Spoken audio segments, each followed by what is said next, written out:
So let's wrap up what we've discussed. A model risk management framework is essential for managing the model risks in an organisation. We discussed the governance, the role of senior management and the board in improving the key models and managing the aggregate model risk within the predetermined risk appetite. We discussed the model life cycle, the different stages in the modelling process and the controls that you use to monitor the risks at each stage. We also discussed the technology, how the data and the prototypes go to work in the real technology systems of the bank, and how you can manage the efficiency best within that stage.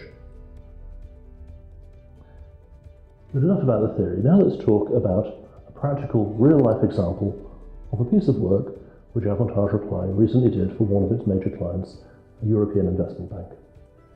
Well, the discussions around the governance, the organisation, and the methods, we actively engage with a number of the key stakeholders, the CRO, the CFO, the key department heads, head of market and credit risk, to say these are the different options that you can pursue while still remaining constant to the regulation. There are a number of different options that you always have. Each one, they have their pros and their cons, and we walk through to work out what was the best fit for their organisation.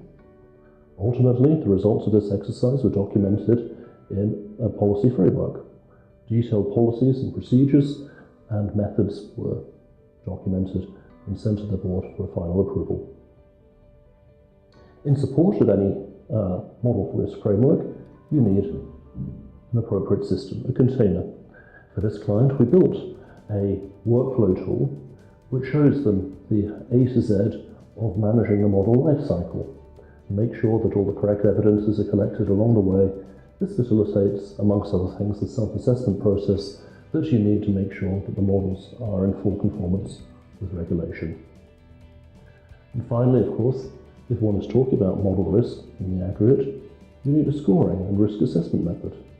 We build the scorecards and the method and roll them out throughout the organisation to make sure that models could be risk assessed and understood, and that the reporting could be delivered to the senior management of the organisation.